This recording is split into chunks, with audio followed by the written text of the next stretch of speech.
잠정 연기됐었던 제75회 전국 종합 아이스하키 선수권 대회가 이번 주에 서울 목동 아이스링크에서 3일 동안 열립니다. 콜럼버스 블루제키츠와 위니펙 제츠 간의 빅 트레이드가 성사되었습니다. 내셔널 하키리그 NHL 2020-2021 개막 2주차를 짚어보겠습니다. 세베르스탈 체레포베치의 18살 신인 니키타 구슬리토프가 깜짝 해트트릭을 기록하며 이번 주 화제의 중심에 섰는데요. 컨티넨탈 하키리그 KHL 2020-2021의 지난 한 주도 돌아보겠습니다. 국내 최초 국내 유일의 아이스하키 팟캐스트 비하인드넷 257회 시작합니다.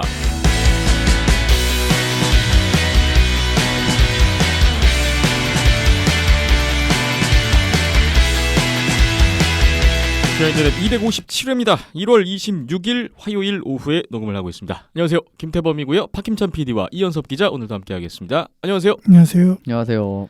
257회 1월의 마지막 회차로 문을 열었습니다.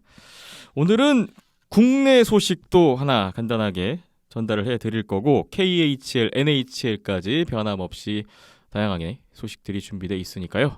지금부터 부지런히 하나씩 달려보도록 하겠습니다.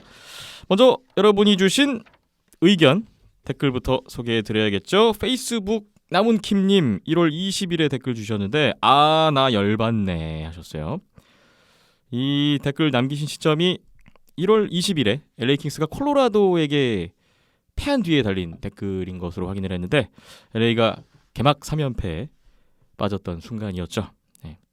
미네소타에게 앞서 2번 다 역전패당하고 또 지고 좀 열받으실 만했던 것 같긴 한데 그래도 뭐 그 다음 콜로라도전에서는 역전승을 했어요. 그때 4대1로. 말씀드렸잖아요. 네. 생각보다 훨씬 좋을 거라고. 근데 이게 그 막 순위권 들어가기는 이제 좀 어렵지만은 막 탱킹이나 이런 이제 그 레벨은 아니다. 생각보다 훨씬 좋을 거다라고 했는데 네.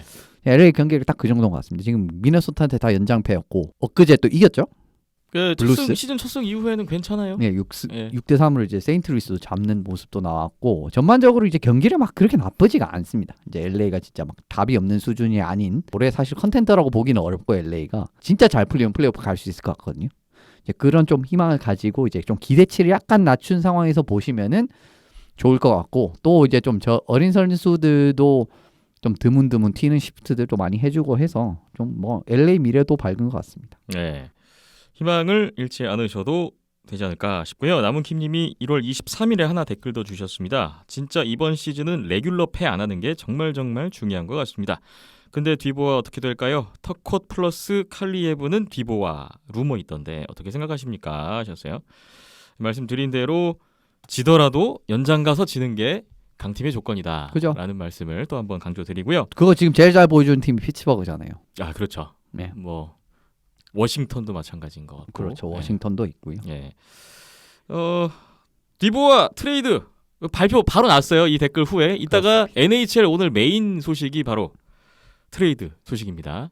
제가 이제 캐킬레인의 단장이면은 그 진짜 오퍼 왔으면 바로 갑니다. 바로 그냥 2대1 트레이드 가는데 네. 모르겠습니다. 어쨌든 다른 조금 더 이제 그 뭐랄까 이해관계가 맞았다. 저는 이렇게 생각을 하는데 아무튼 그 이야기는 조금 더 드리고 예. 지금 뭐 말씀 주신 그 만약 그 전화가 왔다라고 하면 제가 단장에서는 바로 그냥 갑니다. 충분히 좋은 제안이다. 그렇습니다. 그렇게 보시는군요. 이번 트레이드에 대한 댓글이 또 하나 있는데 유튜브에 프란시스 기원님이 1월 24일에 댓글 주셨습니다. 이 댓글은 트레이드 발표 후에 달린 댓글인데 팩이 라이넬을 너무 쉽게 포기한 건 아닌지 트레이드가 좀 의외였습니다. 어차피 RFA라 잘하면 오퍼시트로 픽 챙길 수도 있고 못하면 후려쳐도 될 걸 왜 1년 늦게 RFA인 디보아랑 바꿨을까요? 그 질병이 아니었다면 위니펙에서 시비 벌어졌을 텐데 주목을 덜 받네요. 참 늦었지만 해피 뉴 이어입니다. 네, 새해 인사 감사합니다. 댓글을 주셨습니다. 위니펙이 좀 의외다.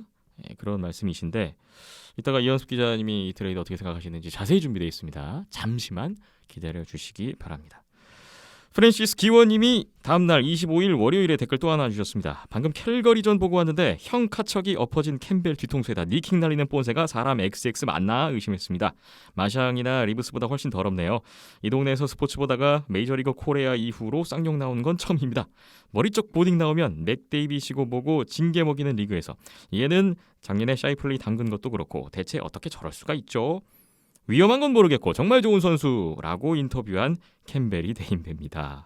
라고 해주셨습니다. 캘거리와 토론토전 그 상황이었습니다. 대단한 친구예요. 보면은 왜냐하면은 진짜 그 선을 압니다. 이제 요 정도 하면은 딱 열받게 하고 페널티도 안 맞고 요 선을 진짜 잘 알아요. 카척이. 그래가지고 딱 그거를 이제 절묘하게 이용을 하는데 그게 이제 지난 어떻게 보면은 플레이오프 때도 그런 장면이었었고 이번에도 진짜 교묘해요. 진짜 이게 진짜 보는 입장에 따라서는 이 밀어가지고 이제 착지할 때 어쩔 수가 없었겠구나라고 생각을 하는데 네. 뭔가 되게 얄미운데 또 좋게 표현하면 영리하고. 그렇죠. 굉장히 영리하죠. 이제 머리가 진짜 좋은 거예요. 그런 거는 이제 그 선을 딱 아는 겁니다. 그 네. 심판의 콜의 그 선을.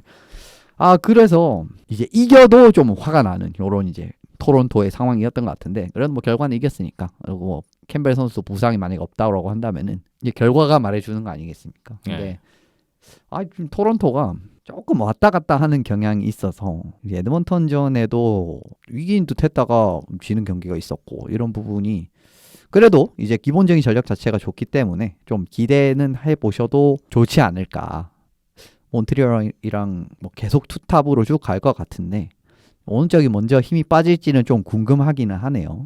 두 팀이 실제로 이제 첫 경기를 붙었을 때도 진짜 거의 차이가 없었어요. 접전이었습니다. 진짜 거의 차이가 없어. 토론토를 상대로 올 시즌 이제 캐나다 팀이 이제 붙어본 팀들이 생겼잖아요. 근데 경기를 보면은 기본적으로 일단 토론토가 좀 그 화력을 한번 이제 다른 팀이 막아내고 가는 요런 느낌으로 많이 흘러갑니다. 근데 몬트리올은 전혀 그런 느낌이 아니었어요. 그러니까 진짜 5대5 호각으로 진짜 맞붙는 느낌이었기 때문에 이 두 팀이 붙는 게 올 시즌 진짜 참 재미있을 것 같네요. 네. 프란시스 기원님이 캘거리 플레임스의 매슈 카척 선수의 플레이에 대한 감상평 댓글을 주셨습니다. 뭐 많이들 아시겠지만 동생이 오타와의 브래디 카척 굉장히 그 아버지도 진짜 레전드 유명했었던 선수였죠. 예, 아버지도 키스 카척 정말 유명했던 아저씨가 있었습니다. 아들이 둘 다 진짜 NHL 최상위 지명을 받고 그렇죠. 입단하는 경사가 있었는데 게다가 이렇게 잘하기도 쉽지가 않아요, 진짜. 근데 게다가 또 플레이도 또 이 신경 긁는 거 이런 거 또 아버지한테 배워가지고 아버지도 그랬군요.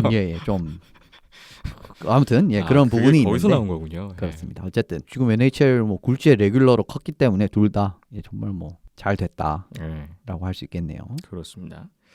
다음 댓글 볼까요? 에드워드 마님 1월 22일 금요일 댓글입니다. NHL 이대로 괜찮을지가 앞으로 살인적인 스케줄을 소화해야 할 팀들이 상당히 많이 나오고 있는데 걱정스러운 댓글인데요. 코로나19 확진자가 나오면서 뭐 댈러스, 캐롤라이나, 플로리다, 템파베이 줄줄이 팀들이 경기가 밀리고 있습니다. 뭐 지난주에 이미 언급을 드렸었어요. 뭐 일주일에 한 4경기가 오는 일정이 나중에 올 수도 있다. 네. 좀 그렇죠. 이번에 워싱턴이 그래도 경기 취소는 안 되고 뭐 하는 넘어가더라고요. 모르겠습니다. 어쨌든 그 4명은 참 워싱턴에 러시아 선수 유명한 선수들 4명. 뭔 생각인지 모르겠어요. 이게 그래서 이 러시안 팩터 막 이런 이야기를 괜히 하는 게 아닙니다. 하지 말라는 거 하지 마세요. 좀. 왜 그거를 해갖고 근데 빠지고 의외로 공백은 안 나오고 있거든요. 그러게요. 생각보다 경기를 좋습니다. 2경기 보면. 승점 3점 챙긴 워싱턴입니다. 어쨌든 에드워드 마님 댓글 잘 보고 가고요. 응원팀 고르기님 1월 22일에 오늘도 잘 들었습니다. 느낌표 3개 댓글 주셨습니다. 아직 응원팀을 고르지 못하신 것 같은데 좀 더 기다려 보겠습니다. 엊그제 댓글 보니까 조만간 고르실 것 같던데. 블로그에 댓글 주시는 거죠? 예. 매번 댓글 달아주셔서 감사한데. 예. 위니펙으로 가지 않을까라는 말씀을 하셨는데 모르겠습니다. 예. 뭐 원하는 팀 그냥 하나 딱 빠르게 고르시는 게 기다려보죠. 팟빵에 댓글이 더 있는데요.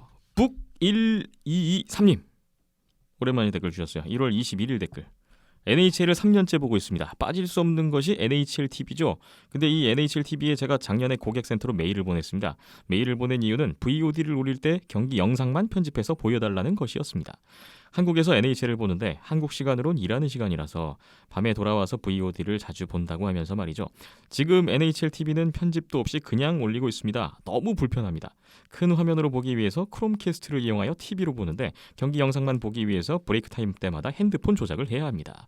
이런 귀찮음을 방지하기 위해서 NBA TV처럼 VOD 올릴 때는 플레이 영상만 편집해서 올려달라고 2번이나 요청했는데 올해도 역시 무편집으로 올리네요. 아쉽습니다. 비하인더넷의 NHL 코너가 더 확대되었으면 합니다. NHL 소식을 접할 수 있는 국내에서 유일한 곳이니 말입니다. 라고 댓글을 마무리해 주셨습니다. 온도스포츠는 경기 영상만 따로 편집해서 올리는데 이게 두 가지 버전을 올리는데 제가 해봐서 하는데 엄청 시간 걸립니다. 하물며 아시아리그나 국내 대회 하는데도 혼자서 하지만 다 이게 돈이고 그런 거니까요. 시간이 걸리는 건데 NHL도 경기가 좀 많습니까? 근데 NBA는 하는데 NHL은 안 한다. 이러면 이제 거기서 차이가 나는 거죠. 돈 쓸 사실. 생각이 네. 있는 거랑 없는 거랑 그 차이인 거죠. 이러니까 제가 매번 말씀드리잖아요. 이게 NBA랑은 비교하면 안 된다고. 이게 진짜 앞서가는 그 레벨이 진짜 NBA가 지금 애덤 실버 총재 앉은 이후로 진짜 혁신적이고 진보적인 걸 많이 하거든요. 그리고 일단 기본적으로 스포츠는 제왕으로 잘 안 봐요, 사람들이. 그런 부분을 생각을 하시면 가뜩이나 NHL이 그렇게 돈이 많은 이유도 아닌데 이제 그렇게까지 이제 추가적인 비용이나 이런 까지 쓰면서 별 효용을 별로 얻을 수 없는 그런데 이제 투자를 안 하는 거죠, 그냥. 예. 네. 예, 온도스포츠 유튜브 채널만 보시더라도 풀게임 올려놓으면은 조회수가 다른 뭐 실시간 라이브 했던 거에 비해서 10%도 안 되거든요. 네. 그렇죠. 지금 NHL도 스트리밍 서비스는 MLB AM이 하거든요. 제가 알기로는 MLB TV도 없는 걸로 알고 있습니다. 경기만 컨덴스드 올리는 거죠. 게임은 있는데 그 풀 게임을 다시 보면은 그 중간에 그 광고나 브레이크 이런 그거 게 다 다 있을 있죠. 거예요. 네. 네, 그런 거 똑같은 네, 거. 시스템적으로 아예 이게 없는 거고 이제 메일로 고객센터로 이렇게 해서 해주세요 했는데 이제 그거를 고치려면 시스템 자체를 갈아엎어야 되니까 그렇죠. 거기에 시스템을 개발하는데 돈을 안 쓸 것 같다 이런 거죠. 아쉬운 대목이군요. 네. 마지막에 덧붙이신 얘기가 지금 국내에서 비하인더넷이 NHL 소식을 접할 수 있는 유일한 곳이다 라는 말씀을 주셨는데 진짜 아직도 그런가 싶긴 한데 이런 방송 없을 겁니다. 팟캐스트는 없죠. 예. 이런 류의 방송 같은 거는 아쉽지만 없을 몇 거예요. 년째 없죠. 기사는 뭐 거의 없다시피 하고 블로그나 커뮤니티가 간간히 그래도 예, 소규모 살아있으니까. 커뮤니티라든가 네, 뭐 그런 식으로 있긴 있는 것 같은데 네, 뉴트롤전을 포함해서 그렇습니다. 그런 또 매체를 활용하시는 것도 방법이겠습니다. 네. 이게 좀 어디 포털처럼 뭐 다른 인기 종목들처럼 포털식으로 해서 한 곳에 집대성돼 있고 이러면은 좋을 텐데 그 정도 인기는 없어요. 냉정하게 네. 말하면. 예.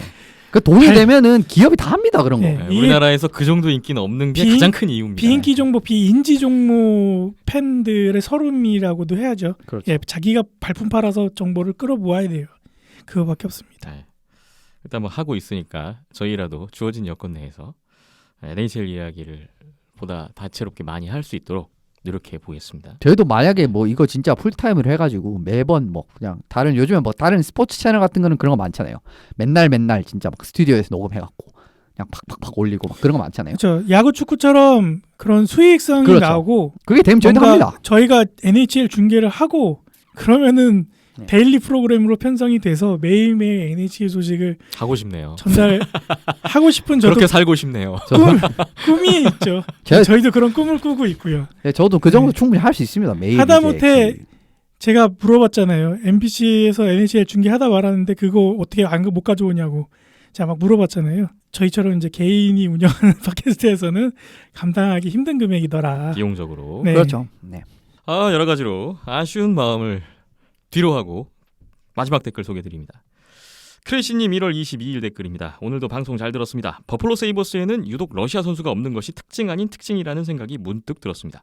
제 생각에는 보수적인 성향이 있는 지역적인 특성 때문이라는 생각인데 핀란드, 스웨덴 선수는 있으나 러시아 선수가 없는 이유가 있을까요? 하셨어요. 그러게요. 한 최근 5년 정도는 버플로 세이버스에 러시아 국적의 선수가 없었던 것 같습니다.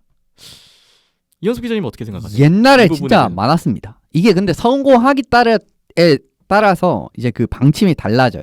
네. 뭐 당장에 막심 아피노게노프 딱 바로 기억나시잖아요. 2000년대 버플로에서 오랜 기간 뛰었었던 그렇죠. 막심 아피노게노프. 실제로 뛰노도 보셨고. 예, 디나모 지난 모스크바에서. 시즌에 이제 40살의 나이로 KHL 디나모 모스크바에서 그렇죠. 뛰었었던 선수인데요.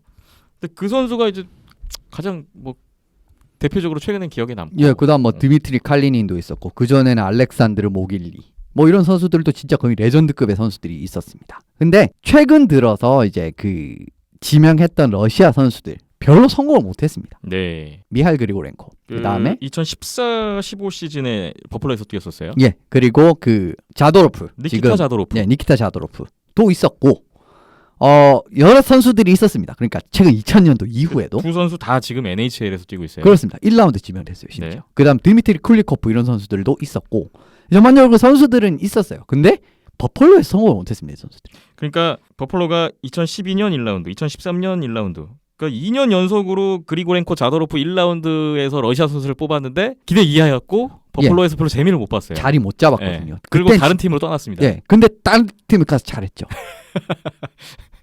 예, 참 열받는 사실인데 그리고렌코도 이제 KHL 가기 전에 NHL에서 막 그렇게 나쁘진 않았습니다. 예, 이런 부분도 있었고 게다가 자도로프는 사실 이제 거의 뭐 레귤러로 완벽하게 성장을 한 상황이라서 지네들이 아주 그 큰 투자를 하면서 선수들을 선발했는데 망했어요. 그러면 이제 거기에 이제 손을 안 대는 거죠. 예. 왜냐하면은 거기에 손을 대기보다는 최근에 손을 댔는데 성공했던 애들, 뭐 스웨덴 출신이라든지, 뭐 유럽, 북유럽 쪽 출신 이런 친구들을 그냥 선발하는 게 아니면 북미 쪽의 선수들, 뭐 미틀스테트 이런 선수들도 생각보다 못합니다만 어쨌든 뭐 최근에 선발해서 괜찮은 자원이잖아요. 그래서 그렇습니다. 만약에 그 러시아 선수 2명이 성공했다, 지금 막 뭐 거의 버펄로 축으로 활약한다, 이러면은 이야기가 많이 달라졌을 거예요. 네. 왜냐하면은 그 이후에도 좋은 선수들은 항상 이제 나왔거든요. 그러니까 2010년대 들어서 그 상위 픽으로 러시아 선수를 뽑았는데 별로였기 때문에 그렇습니다. 그 이후로 좀 흥미가 떨어진 게 아닌가 그런 생각을 해보게 되는데요. 뭐 하지만 차후에 또 버펄로에서 뛰는 러시아 선수를 볼 날이 오겠죠. 예. 예, 뭐 충분히 있을 네. 수는 있죠. 그렇게 좀 생각을 해야 될 것 같군요. 크리시님 댓글까지 모든 댓글 소개를 해드렸고요. 오늘 1월의 마지막 녹음이니까 2021년 1월 정기 후원자분들 소개 시간을 가져보겠습니다. 매월 지난해에 이어서도 꼬박꼬박 매달마다 아스피린 공사님께서 네. 10,000원씩 후원해 주고 계시고요. 그리고 최근에 이제 후원을 터주신 크래시님 예. 5,000원씩 후원해 주고 계십니다. 네. 팟빵을 통해서 아스피린 03님, 크래쉬님 네. 두 분의 후원이 계속 이어지고 있는 2021년 1월이었습니다. 이게 끝이 아닙니다, 여러분. 계속 기다리고 있습니다. 여러분의 후원으로 비하인드넷 제작하겠습니다. 하고 있습니다. 일단은 제 돈으로 하고 있는 당분간은 더 하는데 네. 각자의 시간과 소비를 네. 하는데 혹시 여유가 그렇죠. 되시면 뭐 예. 선뜻 용의가 생기시면 뭐 주저하지 마시고 후원이 많이 늘어나서 부탁드리겠습니다. 잘 되면은 아까 말씀하신 것처럼 NHL 데일리로 가면 좋죠. 네. 네. 그리고 구독 좋아요 많이 눌러주세요. 오늘 한 번 더 말씀드립니다. 이제 앞으로 계속 얘기하려고요. 딱히 그게 뭐 저희 직접적으로 수익에 연결되는 건 아닙니다만 유튜브 온더스포츠 기반이 구독 되긴 좋아요 부탁드리겠습니다. 팟빵에도 뭐 좋아요 누르실 수 있고 그리고 뭐 변함없이 의견 댓글 항상 열려 있고요. 부탁드리겠습니다. 구독 좋아요보다 중요한 거는 저희는 댓글이기 때문에 네. 댓글 많이 부탁드리겠습니다. 항상 기다리겠습니다. 오늘도 참여해 주시고 후원해 주신 애청자분들께 감사드리겠습니다. 비하인더넷 257회 그럼 잠시 후에 본론으로 들어가 보겠습니다.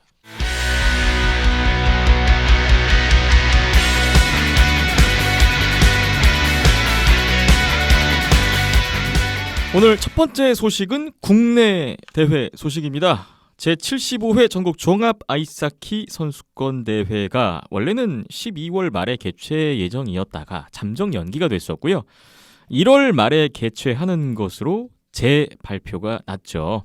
지난주에 잠시 언급을 드렸었는데 이번 주에 바로 내일부터 1월 27일부터 대회가 시작돼서 이 대회 다시 한번 안내를 해드리려고 시간을 마련했습니다. 1월 27일 하이원 대면 킬러 웨일즈 경기를 시작으로 하루 걸러 한 경기씩 진행이 되겠고요. 네, 경기 일정 안내해 주실까요? 1월 29일에는 안양알라 하이원 맞붙겠고 그리고 일요일이죠. 1월 31일 대면 킬러 웨일즈 안양알라가 맞붙겠습니다. 세 경기 모두 목동에서 진행이 되고요. 예, 오후 2시 경기입니다. 오후 2시 경기고 온더스포츠 유튜브 채널을 통해서 스트리밍 됩니다. 네. 무관중 경기이다 보니까 온더스포츠 유튜브 채널에서만 보실 수가 있어요. 일반 관중분들께서는. 국내 실업 3팀 간 풀리그 방식으로 팀당 2경기씩 이번 대회. 아쉽게도 대학교 팀들이 참가하지 않는 부분은 있는데 뭐 실업 최강전 느낌의 성격으로 이번 75회 대회는 진행이 됩니다. 네, 뭔가 프리뷰 할 만한 게 있을까 싶어서 세 팀 다 연락을 돌려봤거든요. 네, 각 팀의 현재 상황이 어떤지. 네, 지금 거의 그게 두 달 만에 공식 경기를 치르는 네. 세 팀이에요. 아시는 것처럼 링크장 폐쇄도 있었고 하다 보니까 네. 일단 안양알라 같은 경우에는 다행히 링크 폐쇄까지는 이어지지 않아서 아이스타임 훈련을 가졌다고 하고요. 네. 대신에 이제 대명 킬러웰즈하고 하이원 같은 경우에는 계속 지상 훈련만 진행이 됐다가 지난주 월요일이죠. 18일부터 아이스 훈련을 가졌다고 합니다. 네. 그러니까 딱 한 열흘 안 되는 9일, 8일, 9일 정도 아이스타임 하고 바로 게임 뛰는 거죠. 그런 상황이고 안양알라는 아이스타임 계속 훈련했고 뭐 대명하고 하이원은 일주일밖에 안 했으니까 안양알라가 당연히 우승하겠거니라고 생각하실 법도 한데 일단 뚜껑은 열어봐야 알 것 같고요. 예. 예, 그렇습니다. 뭐 특별한 게 없네요. 음. 그리고 안양알라 지금 김민철 선수가 지난달에 그 안양알라 SNS 통해서 한번 소개가 됐었죠. 손목인대 부상 때문에 네. 수술하고 회복 중이다라고 했는데 계속 회복 진행 중인 것 같습니다. 그래서 이번 대회는 참가가 어려울 것 같고요. 예. 한 달 정도 재활을 진행을 해야 된다라고 소식을 들었습니다. 네. 1월 27일, 29일, 31일 수요일, 금요일, 일요일 오후 2시 경기로 치러지는 이번 대회 온더스포츠 유튜브 채널에서 보실 수 있으니까요. 많은 시청을 부탁드리겠고요. 이번 중계를 통해서 온더스포츠가 이벤트를 한다고요? 이 소식을 또 전해드려야 될 것 같네요. 네, 많은 참여를 좀 유도하기 위해서. 일단 한 가지 다행스러운 소식을 더 전해드리면은 1월 요 세 경기로 끝나는 게 아니라 2월 달에도 계속적으로 경기를 갖기 위해서 대회를 준비 중이라고 하더라고요. 아, 국내 대회를요? 네. 그래서 뭐 아직 확정된 내용은 전달받지 못했지만 2월 중에 좀 더 경기들이 있을 것 같고요. 곧 발표가 있겠군요. 그래서 그 경기들이 아무래도 이제 무관중 경기로 치러지고 저희 스트리밍을 통해서만 보실 수 있다 보니까 뭔가 그렇잖아요. 직접 가서 못 보고 그냥 TV나 아니면은 뭐 모바일이나 이렇게 온라인상으로만 보다 보면 실감도 안 나고 네. 뭔가 피부로 와닿지 않고 뭐 이런 게 있다 보니까 혹시나 행여나 관심도가 떨어질까봐 제가 그럴 걱정을 하는 건 아닌데 예. 좀 평일 2시 경기고. 네, 구단이나 협회가 걱정해야 될 걸 제가 괜히 높아심해하는 것 같기도 한데 뭐 누가 한들 어떻겠습니까? 뭐 일단 관심을 갖게 하는 게 중요한 거니까. 네. 그래서 뭐 작게나마 이벤트를 마련을 했고요.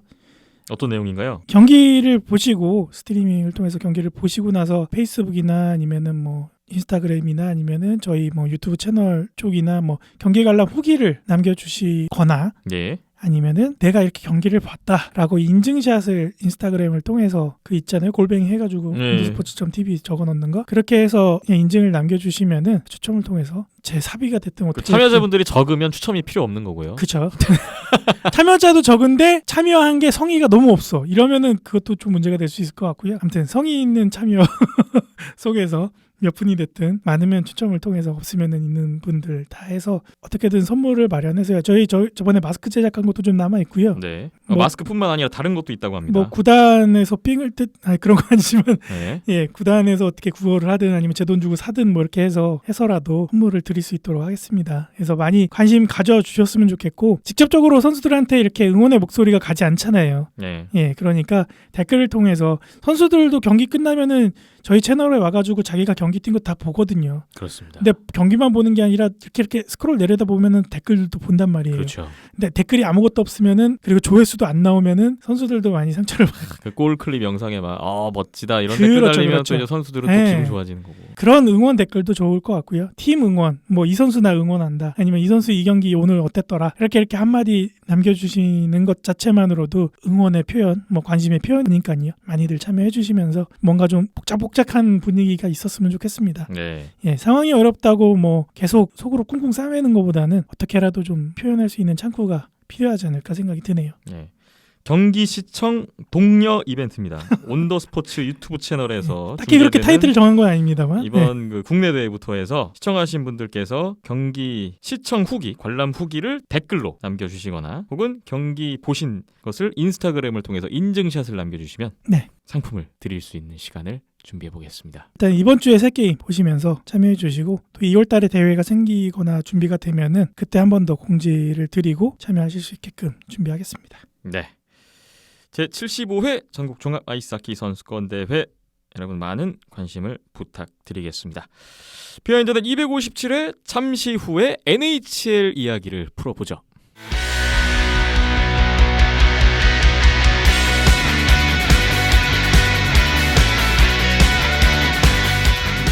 네, 내셔널 하키리그 NHL 2020-2021 개막 2주차가 지났습니다. 지난 한 주간 NHL에서는 어떤 일들이 있었는지 이현섭 기자와 함께 간단히 정리해 보겠습니다. 먼저 앞서 예고해드린 대로 지난주에 많은 분들을 놀라게 한 트레이드 발표가 있었는데요. 1월 23일 토요일이었습니다. 콜럼버스 블루제키츠와 위니펙 제츠 간의 트레이드가 성사됐는데요. 선수 3명과 지명권 1장이 오고 가는 그런 트레이드였습니다. 다들 알고 계시죠?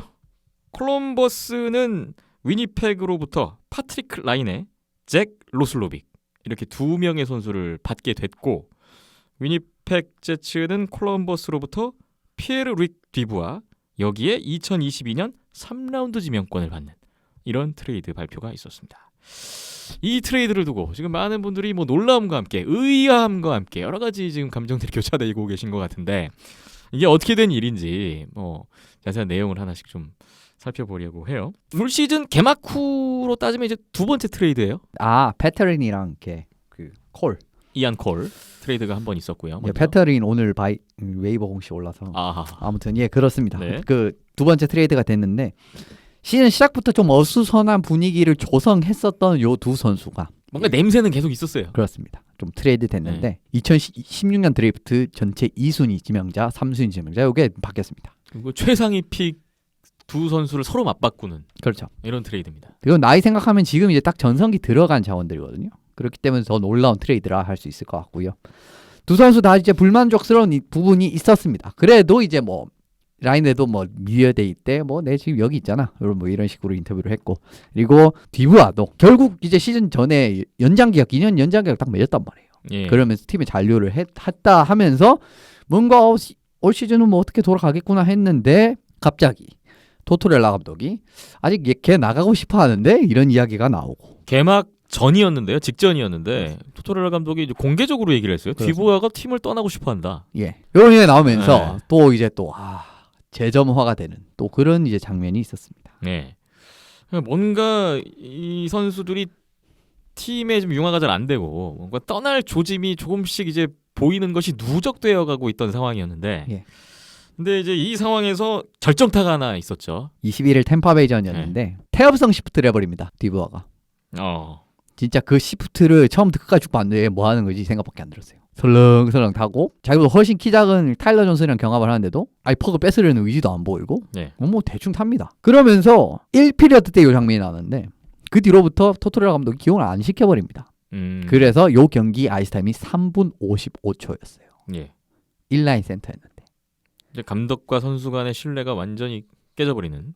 아니요, 사실 순간인가요? 그렇다고는 네. 좀 보기 어려워요. 왜냐하면은 그 토토렐라 같은 감독처럼 팀 체제를 중요시하는 그런 감독은 조금 이제 이렇게 튀는 행동이라든지 마음에 안 들면은 벤치 앉혀버리는 경우가 생각보다 많습니다. 예. 베리 트로츠 감독도 예전에 그 바젤 선수를 개인기 갑자기 막 혼자서 막 팀플레이 안 하고 개인기 막 이렇게 부려가지고 그 마음에 안 들어서 7분인가밖에 한 경기 안 뛰게 한 경기가 있었어요. 그런 느낌으로 갑니다. 그런 궤적이라고 보면 되는데 이전까지 있었던 그런 것들이 누적이 됐기 때문에 요건 조금 느낌이 달랐어요 이번에. 그러면서 경기 끝나자마자 막 그날 밤 이제 막 지났는데 막 트레이드 임박했다, 사실상 이제 두 관계가 끝난 것이다 막 이런 얘기가 많이 나왔고 예. 실제로 이적이 바로 또 딱 성사가 되면서 팀을 떠나게 됐네요. 네. 결국은 디부아도 그렇고 라인에도 그렇고 소속팀과 그렇게 썩 좋은 관계를 유지하지 못했던 선수가 그렇죠.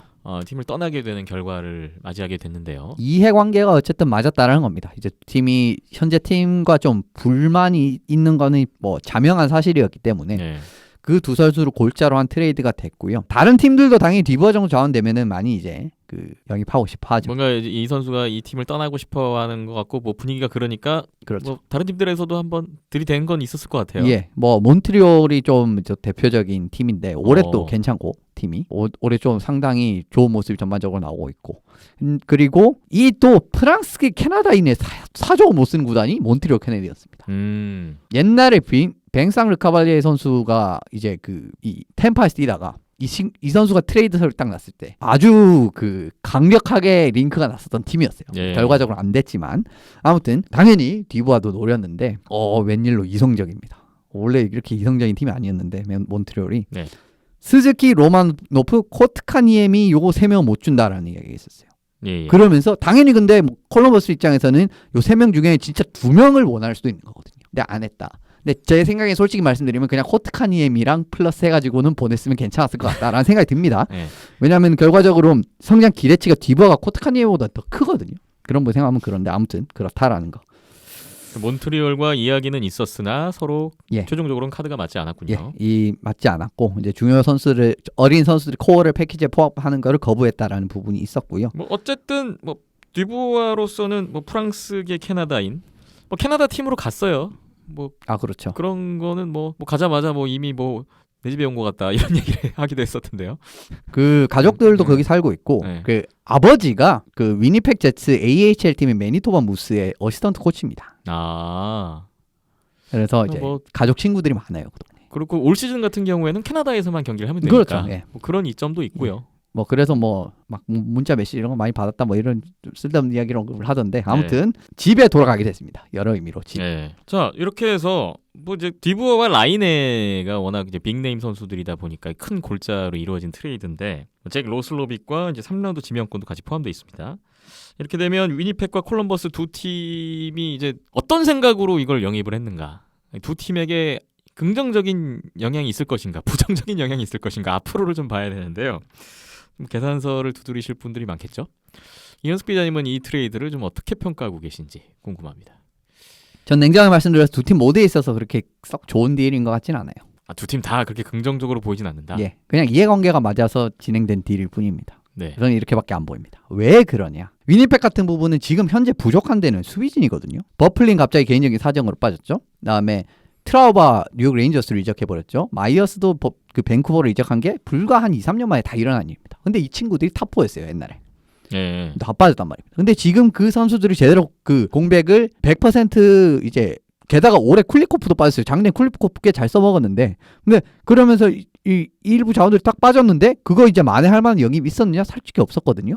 그냥 현상 유지해서 조금 더 이제 나아간 수준 그리고 뭐 스탠리 이런 선수들이 좀 밑에서 올라오는 거 이런 거 키워 쓰겠다는 생각인데 지금 솔직히 말씀드리면은 위니펙 수비진은 컨텐더랑 굉장히 거리가 있습니다. 네네. 컨텐더급이랑은 그런 부분이 있어요. 근데 그래서 좀 더 급한 부분은 수비진인데 센터진의 깊이가 올라갔죠. 물론 지금 센터진 같은 경우에는 샤이플리, 디부아, 그다음 스테스니 좋습니다. 아주 좋아요. 그래도 그게 또 좋긴 좋은데 이럴 거면은 스테스니 왜 영입했는가? 라는 생각도 조금 들긴 들죠. 예. 뭐 디부아가 들어오면서 사실 캡이 생각보다 적지도 않은데 그런 부분에서 돈을 쓰는 부분도 있고 어쨌든 수비 경쟁이 굉장히 감소를 했는데 그거 보강하는 것보다는 이상한 오프시즌 보강했었던 센터지를 추가적으로 영입했다. 제 기준에서는 그렇게 썩 좋아 보이진 않아요. 위니펙에게 필요한 건 수비 쪽 보강인데 그게 아니기 때문에 일단 예. 그 부분이 좀 가장 크게 다가오시는 것 같고 그렇다면 위니펙 입장에서는 라이네를 보유하고 있는 것과 또 라이네와 이제 로슬로빅을 함께 보유하고 있는 것과 예. 한편으로 디부아를 보유하고 있는 것과 비교해 보면 뭐가 나은 선택일까요?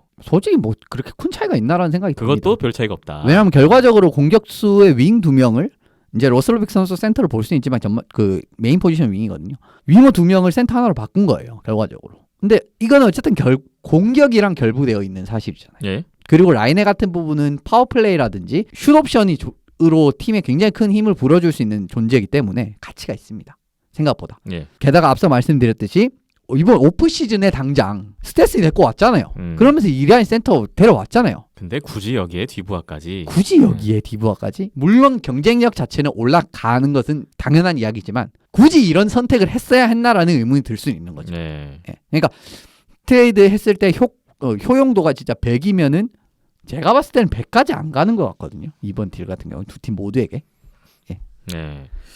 일단 위니펙 제츠로서는 물론 좋은 거래인지 모르겠다는 평이시고 콜럼버스도 마찬가지라고 하셨는데 콜럼버스 입장에서는 좀 어떻게 보고 계세요? 마찬가지입니다. 여기도 득점형 윙어가 진짜 많아요. 로스터에.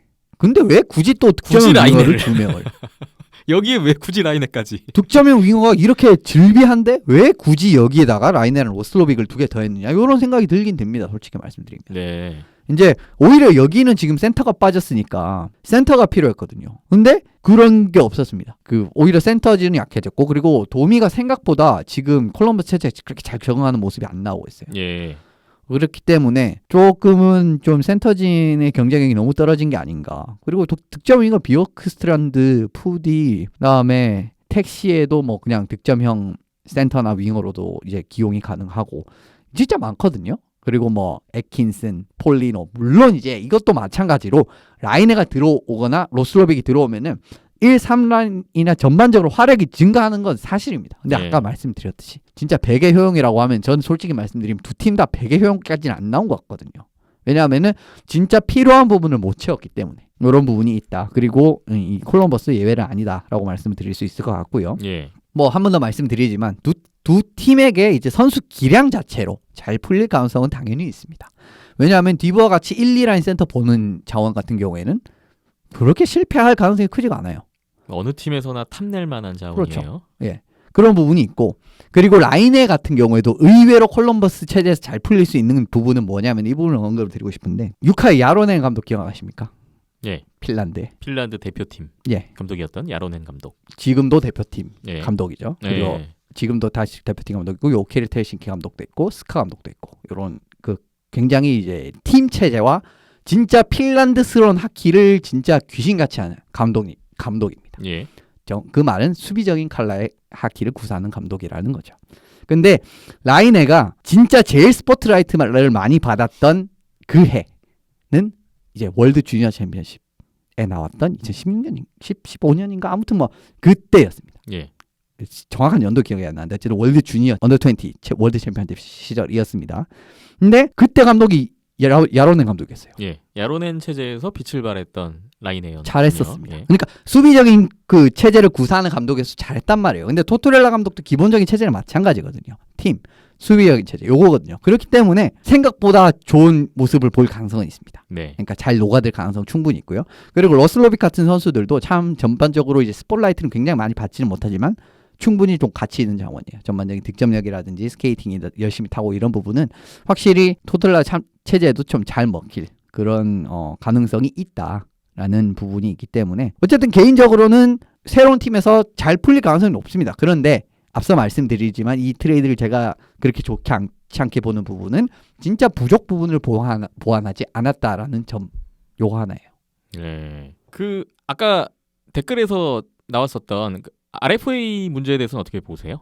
그런 부분은 정말 위니펙 입장에서. 그때 위니펙 같은 경우에는 결과적으로는 그래도 이제 좀 진화가 되고 데려갈 마음은 있었던 것 같아요. 그래도 어느 정도 이제 이적설이 조금 진정이 되면서 이제 뭐 그래도 라인에도 올 시즌 새로운 시즌이 됐고 한번 확실하게 써보자 이런 생각이 어쨌든 조금 있었던 것 같습니다. 그렇기 네. 때문에 그냥 데리고 있는 선택을 뭐 결과적으로 지금 내치긴 했지만은 뭐 조금은 그 계약 기간 걸려 있는 동안은 뭐 추이를 보자라고 생각을 할 수 있을 것 같아요. 근데 이거 생각지 못한 변수가 발생을 한 거죠. 디보아가 나온다고? 그러면은 지금 상황에서 매물로 쓸 수 있는 만하면 예전에 이제 트러블이 좀 났었던 라인에 여전히 조금은 아직 체제에서 생각보다 많이 이제 못하고 그리고 이 선수가 생각보다 이제 위니펙 체제에서는 많이 약점도 보였습니다. 옛날에는 진짜 미친 듯한 활동량 이런 부분도 라인에 굉장히 큰 강점이었는데 최근 경기에서는 그런 걸 찾아볼 수가 없었어요. 이런 부분 가치도 있는데 저는 그렇게 생각합니다. 그러니까 조금은 사그라들어서 뭐 계약 끝날까지 데리고 있어 보지 뭐라고 생각을 했는데 갑자기 이게 또 나온 거죠. 상황이 바뀌었다. 그렇죠. 네. 근데 우리는 역사적으로 지금 최근 1, 2년 동안 2라인 센터로 진짜 딱 필요했는데 솔직히 말씀드리면은 그 스테스니도 절반의 성공이었는데 떠나갔었고 그 헤이즈 지금 필라델피아에 있는 케빈 헤이스도 영입을 했었는데 네. 케빈 헤이스 같은 경우는 위니펙에서 진짜 못했어요.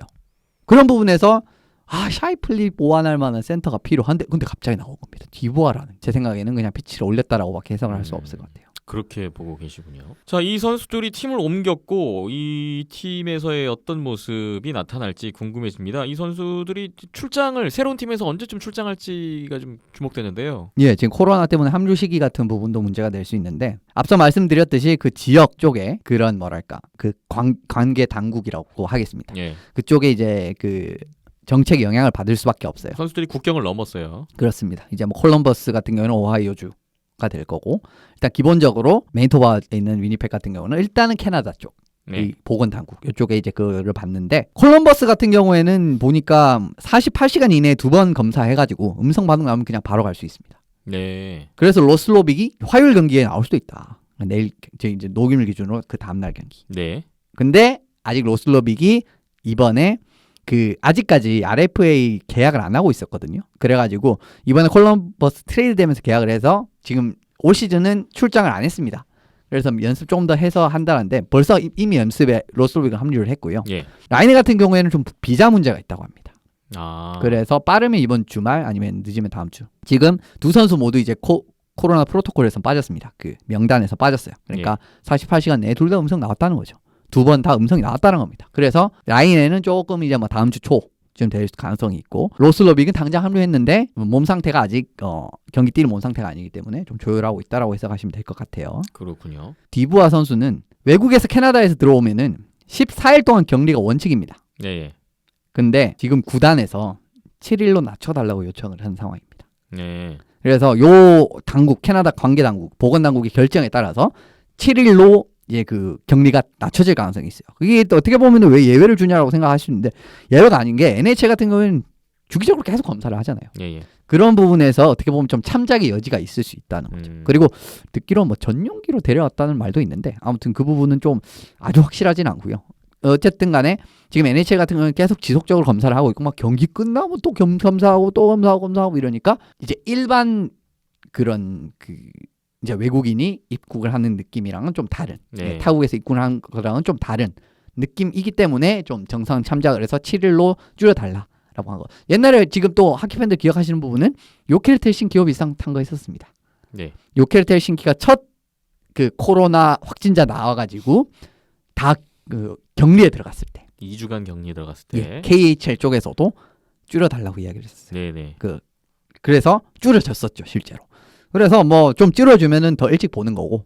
근데 만약에 안 줄여지면은 어쨌든 14일 정도 대기를 좀 타야 되는 거. 좀 그런 부분은 있습니다. 그렇군요. 새로운 팀을 맞이한 이 선수들이 뭐 1월 안에 새 팀에서 뛰는 모습을 볼 수 있을지 또 기다려 봐야 될 것 같습니다. 자, 오늘 트레이드 소식을 먼저 전해드리고 있는데 이번에 이제 굉장히 상위 지명을 받았던 선수들 간의 트레이드라는 점이 좀 특이점이긴 한데 이번 트레이드를 보면서 또 새롭게 알게 된 사실인데요. 역대로 봤을 때 3순위 전체 3순위 픽을 받았던 지명을 받았던 선수들이 굉장히 많이 트레이드가 됐더라고요. 이게 한 10년 정도 봤는데 찾아봤는데 네. 또 너무 또 길게 가면은 너무 길어지니까 좀 루즈해서 한 10년 정도 봤는데 8명이 트레이드 됐습니다.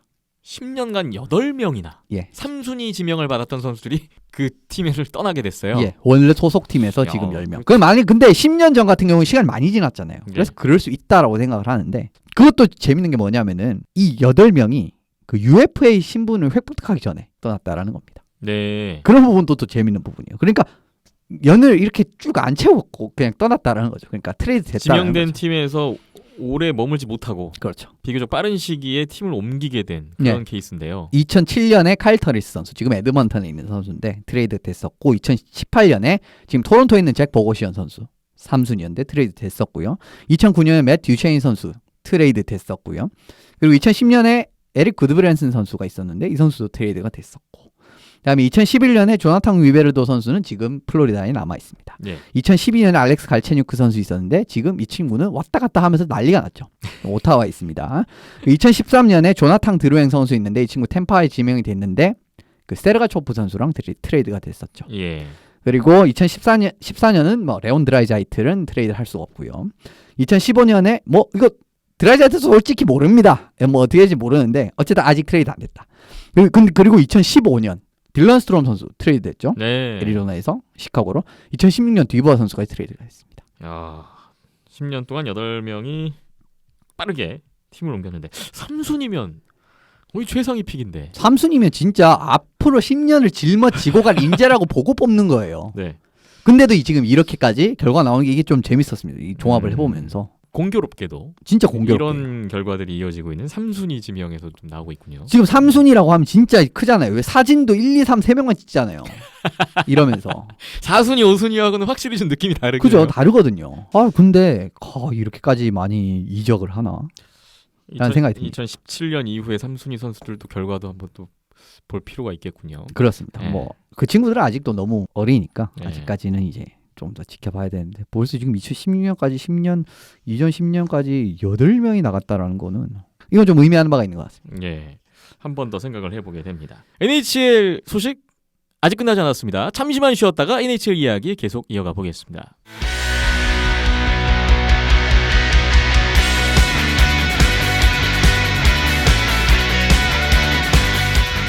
히어 인터넷 257회 NHL 지난 한 주를 돌아보고 있습니다. 이번에는 지난 한 주 동안에 각 디비전별로 어떤 판도 변화가 있었는지, 어떤 팀들이 주목할 만한 결과를 냈는지 지난주와 좀 같은 비슷한 형식으로 이야기를 풀어볼 건데요. 그에 앞서서 오늘 저지 소개 타이밍 지금 들어가겠습니다.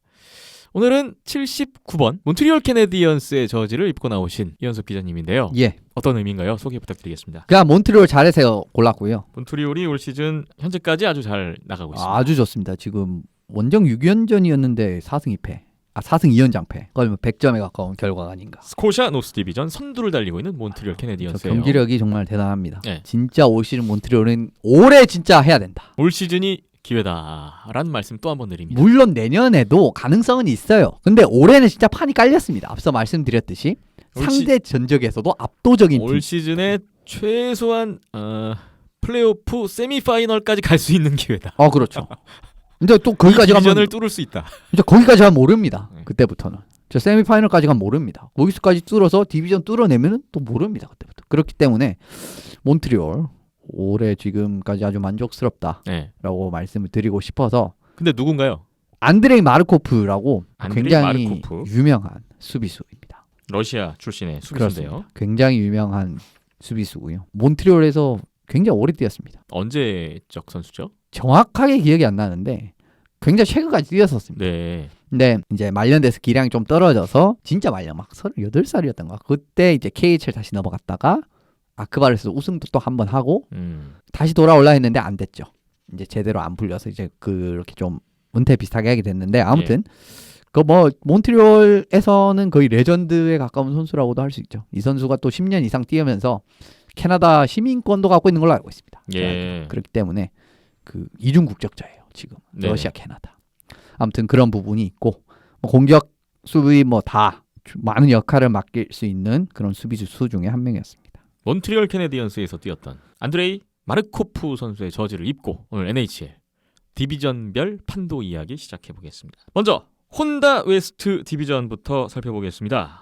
혼다 웨스트 디비전은 현재까지 보면 8팀이 똑같이 6경기씩 소화를 한 상태고요. 1위 베이거스 골든 나이츠부터 이제 8위 애리조나 카이오츠까지 간격이 크진 않아요. 뭐 선두 베이거스의 기세가 대단하긴 한데 최하위인 애리조나도 2승 3패 1OT. 그렇죠. 승점 획득률이 4할이 넘으니까 나쁘지 않습니다. 뭐 1위와 8위 간 승점 차가 지금 5점 차인데요. 전체적으로 아직까지는 뭐 크게 뭐 완전 강팀과 약팀이 드러나지 않고 있는 그런 좀 판도입니다. 짧게 말씀드리면 제일 실망스러운 팀은 솔직히 콜로라도입니다. 여기 있으면 안 돼요. 콜로라도가 생각보다는 승점이 아직 낮군요. 그때 그 프리뷰 때 말씀드렸죠. 네. 생각 상대 전적 안 좋고 지금 그대로 나오고 있거든요. 예.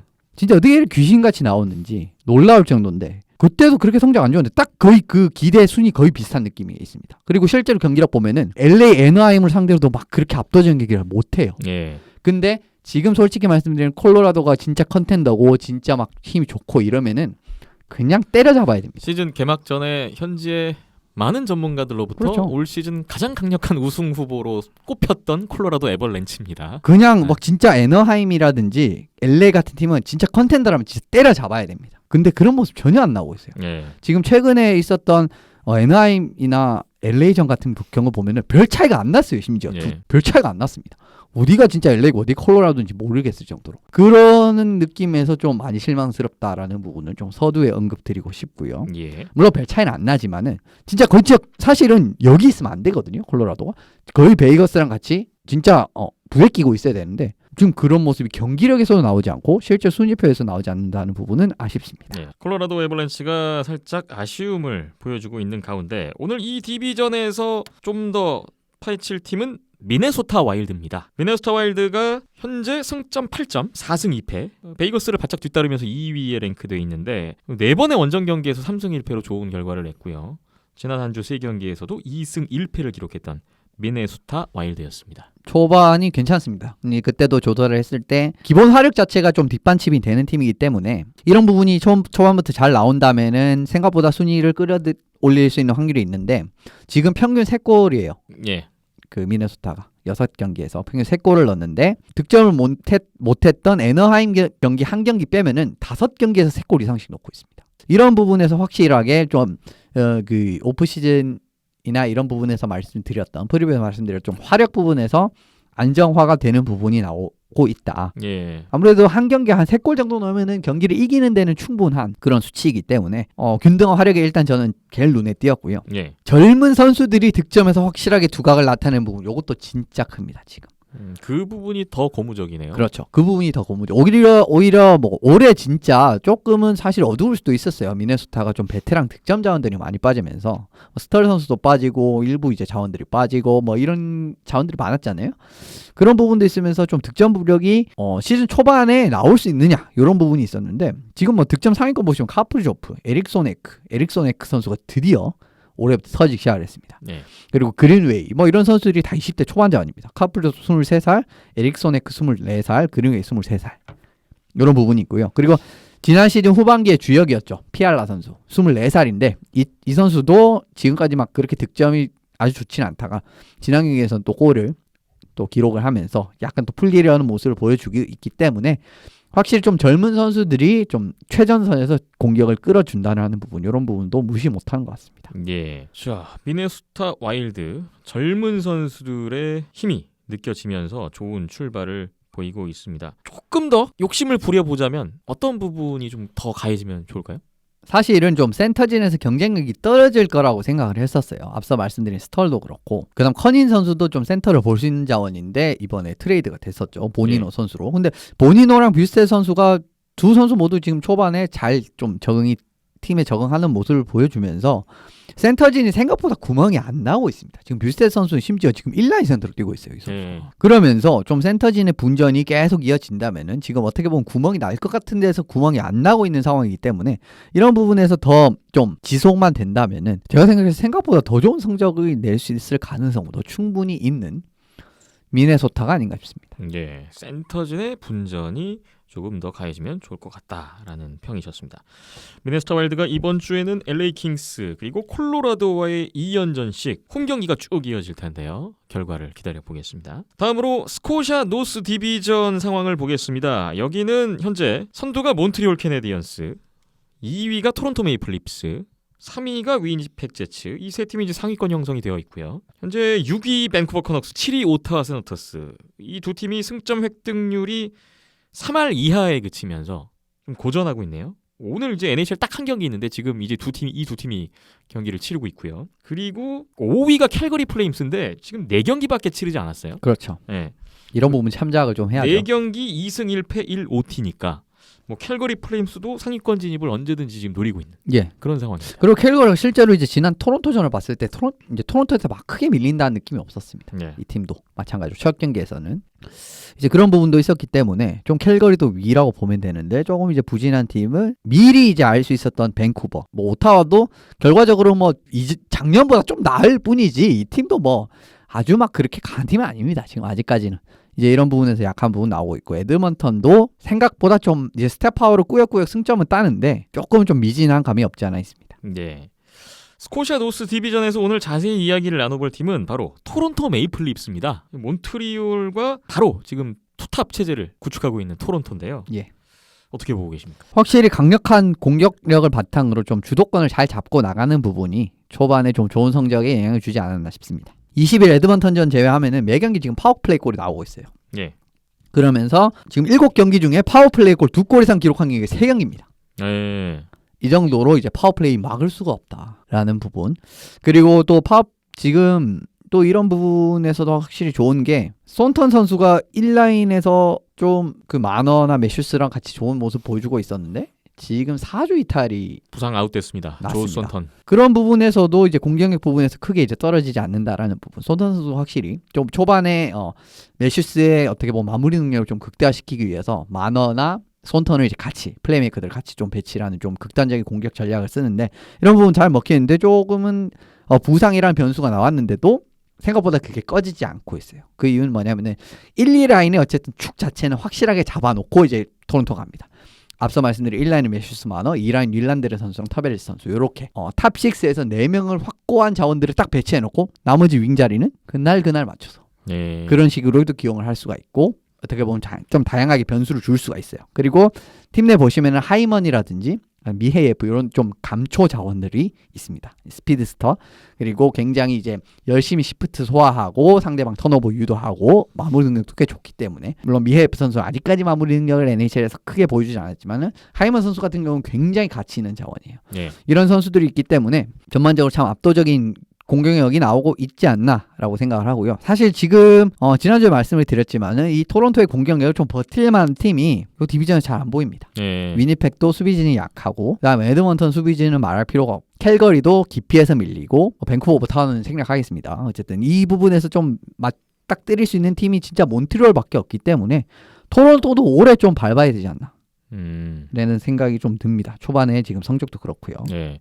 조 손턴이 부상으로 빠졌음에도 불구하고 뭐 막강한 공격력은 변함이 없는 것 같고요. 그러한 결과가 최근에 또 2경기를 다 잡으면서 현재 7경기에 5승 2패 승점 10점이라는 좋은 성적으로 이어가고 있는 토론토 메이플 리프스입니다. 근데 이제 늘 토론토에 이제 따라오는 그 약점에 대한 지적은 수비인데 확실히 뭐 올 시즌에도 수비는 썩 좋진 않은 것 같아요. 영 좋지 않습니다. 네. 작년보다 조금 좋아졌는데 재작년이랑 결국 비슷해요. 수비가 좀 더 잘 됐으면 몬트리올 위에 있겠죠. 예, 뭐 수비 관련 스탯 같은 부분도 보시면 평균 10점, 실점 18위, 페널티 킬링 13위, 골텐딩 18위 뭐 이런 지표들이 컨텐더랑 너무 거리가 멀거든요. 예.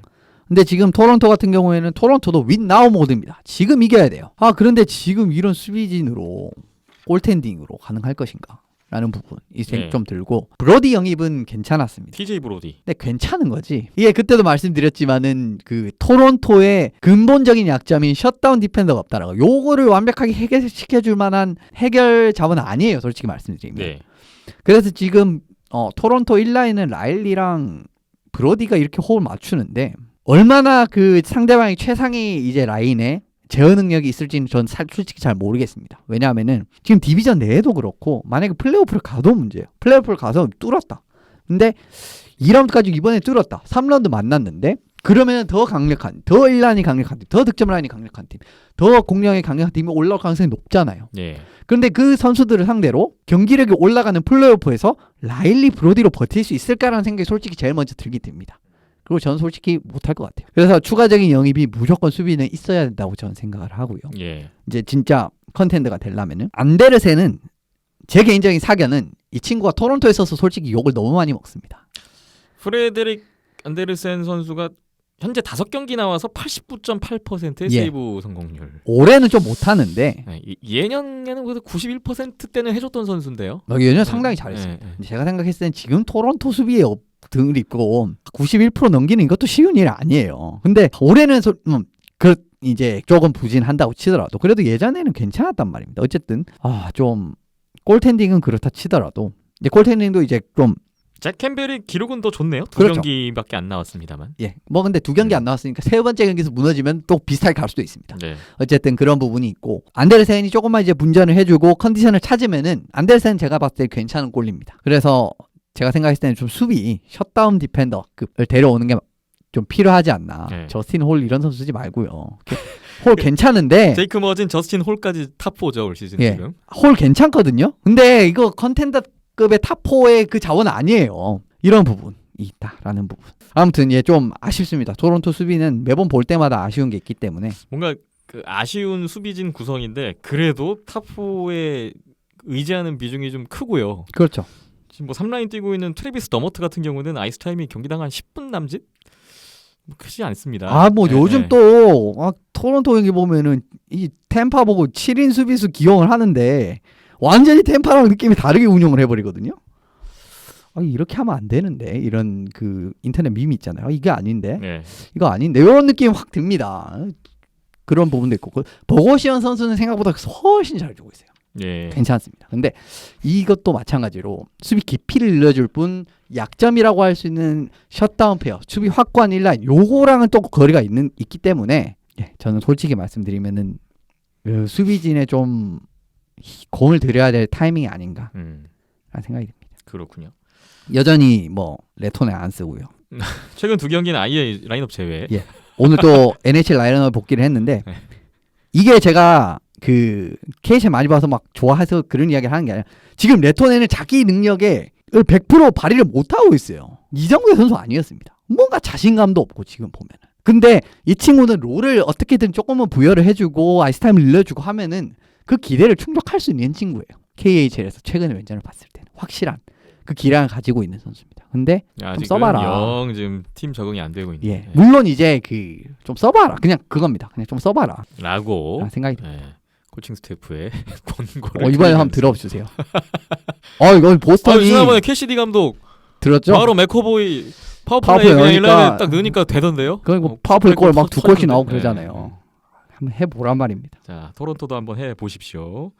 토론토는 이번 주에 이제 캘거리, 에드먼턴 원정 4연전 갑니다. 결과를 또 주목해 보겠습니다. 다음 디비전 넘어가 볼까요? 매스 뮤추얼 이스트 디비전입니다. 여기도 이제 8팀이 한 5경기에서 6경기 고르게 경기 소화를 하고 있고 워싱턴 캐피털스가 6경기에 3승 3OT 6경기 모두 승점을 챙기면서 선두에 올라 있습니다. 그리고 2위가 피츠버그 펭귄스인데 2위부터 지금 6위 뉴욕 아일랜더스까지는 또 촘촘해요. 1위부터 6위까지 승점 3점 차이. 뉴저지가 몰려 있고요. 지금 네. 대단합니다. 뉴저지도 네. 참고로 지금 6위 뉴욕 아일랜더스는 한 경기 덜 치렀고요. 위에 그렇죠. 팀들보다. 별 차이가 없습니다. 솔직히 레인저스가 조금 네. 밑에 있는데 네. 레인저스도 뭐 올라올 가능성 충분하고요. 7위 버펄로 세이버스, 8위 뉴욕 레인저스만 좀 처져 있는 느낌? 이렇게 지금 나와 있는 매스 뮤추얼 이스트 디비전입니다. 이 디비전에서 오늘 봐야 되는 팀은 피츠버그 펭귄스입니다. 피츠버그 펭귄스가 승점 1점 차로 워싱턴에 이어서 2위에 올라 있는데 사실 필라델피아와의 개막 원정에서의 그 개막 2연패 후에 최근 홈에서 4경기를 다 잡았어요. 단숨에 선두권으로 올라왔어요. 바로 선두권. 근데 4경기 다 되게 접전이었거든요. 슛아웃승 2번, 뭐 연장승 1번, 나머지 한 경기도 한 골차 신승. 어쨌든 뭐 승점 2점씩 4번을 땄으니까 결과를 냈어요. 어쨌든 뭐 좋은 결과로 이어졌으니까 그 부분을 좀 파헤쳐봐야 될 것 같은데요. 뭐 초반 모습 보면 생존왕 그 자체입니다. 생존함. 생존을 이렇게 하는 것이다. 제 기준에 봤을 때 지금 피츠버그가 개막전에서 지금 6경기 치르면서 경기력이 좋았던 적이 한 번도 없었습니다. 네.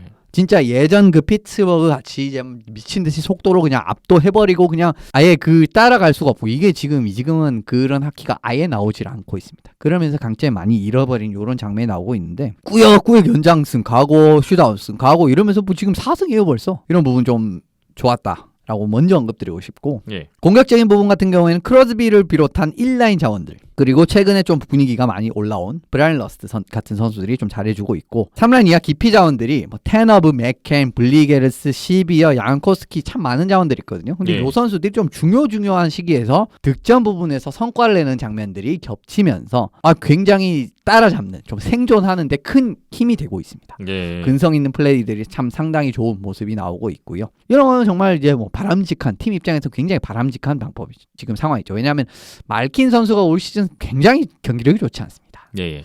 이런 부분에서 좀 그래도 이제 피츠버그에서 최근에 가장 큰 힘이라고 하면은 그래도 크로스비 말킨의 알아도 막을 수 없는 요 원투 센터 펀치 요건데 지금 올해는 좀 말킨 선수 부진한데 그럼에도 불구하고 좀 이제 밑에 있는 자원들이 좀 분전을 해주는 모습이 나오면서 이 실수를 메우는 부분 부진을 메우는 부분 이런 네. 부분은 팀 입장에서 좀 잘 풀리는 확실히 좀 피츠버그는 생존을 할 줄 안다 올 시즌 네. 이런 부분이 좀 나왔던 이런 장면이었습니다. 예.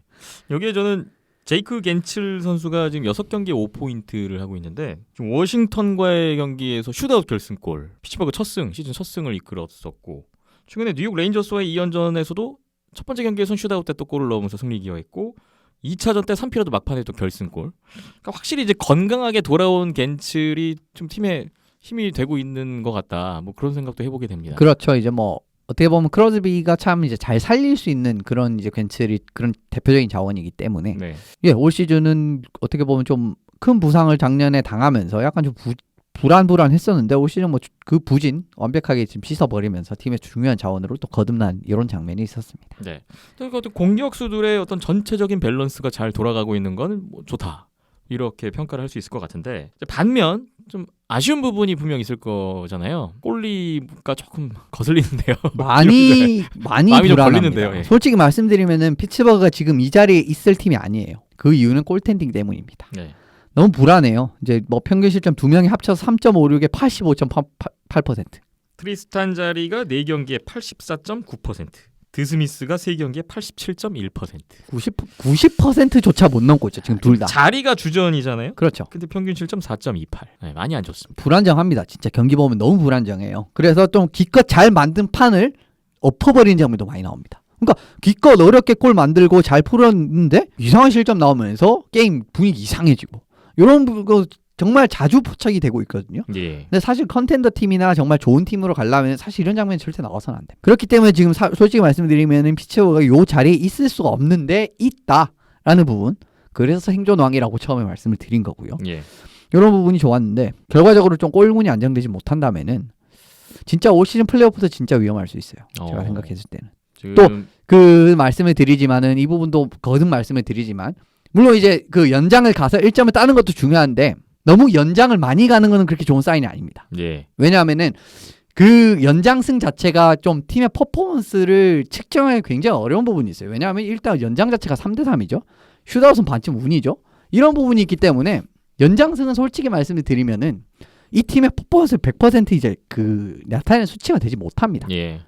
그렇기 때문에 그 피츠버그는 참 위험군에 들어갈 수 있다라는 부분이에요. 지금까지는 저 홈 4연승으로 좋은 결과가 나왔지만 뭐 언제든지 이제 폭탄이 터질 수 있는 그런 흐름이라고 봐야 될 것 같고 그 중심에는 이제 골리진의 안정이 시급하다. 네, 이렇게 좀 말씀을 드려야 될 것 같군요. 그리고 올해 참 수비가 진짜 개판입니다. 진짜 최악이에요. 이제 새롭게 영입한 선수들도 그렇고 제대로 지금 뭔가 수비적으로 돌아가는 부분도 안 나오고 있기 때문에 지금 골텐딩에 이 부담도 더 걸리고 근데 믿을 만한 골리는 없고 그런 이제 좀 악순환이 이어집니다. 예. 그러다 보니까 좀 경기가 매 경기 좀 어려워지는 것 같아요. 피츠버그 펭귄스는 이번 주에 보스턴으로 가서 2경기, 뉴욕 레인저스와 2경기, 원정 4연전 진행합니다. 보스턴 경기 진짜 쉽지 않을 겁니다. 네.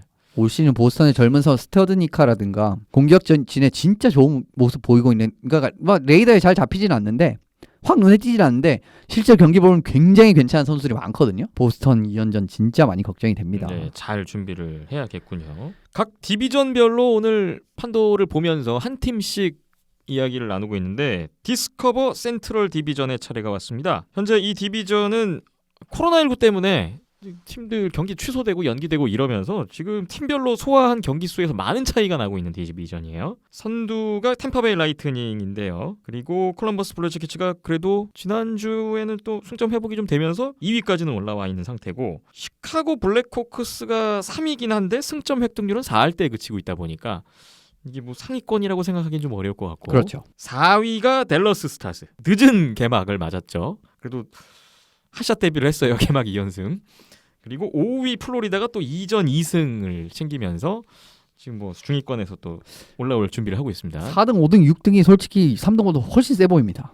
네.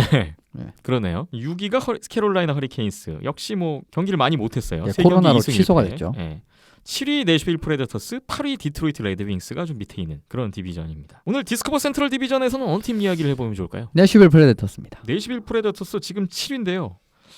홈에서 콜럼버스에게 연승 출발은 좋았거든요. 산뜻했는데 이후에 캐롤라이나와 댈러스에게 연이어패했고 최근 3연패에 빠져 있습니다. 그렇습니다. 네. 그러면서 2승 3패 어떻게 보면 크게 이제 좀 두각을 못 나타내는까지 나오고 있고 예. 내셔빌 강점이라고 하면 사실은 깊이로 공격진이라든지 수비진이라든지 깊이로 좀 승부를 보고 거기서 차이점이 많이 나오는데 전혀 올해는 그런 모습이 안 나오고 있네요. 예. 아르비드손이나 폴스베리 선수 같이 1라인 자원들이 참 잘하고는 있는데 조헨슨 이 뭐 1라인 센터거든요. 그란룬드, 듀쉐인, 커닌, 하울라, 시즌스 뭐 이런 선수들이 사실 한 5경기 했으면은 그래도 한 3, 4포인트 올린 자원이 몇 명은 더 있어야 됩니다. 그런데 불구하고 지금 다 2포인트 이하로 그치면서 전반적으로 좀 깊이로 승부한 팀이 깊이 자원들이 전혀 이제 뭐 두각을 못 나타낸다. 이런 뭐 경기 이길 수 없는 거 아닙니까? 이런 부분에서 활약이 좋지 못합니다. 1라인을 제외한 나머지 자원들의 지원이 좀 더 절실한 그런 상황의 내시빌 프레데터스인데요. 최근 3연패.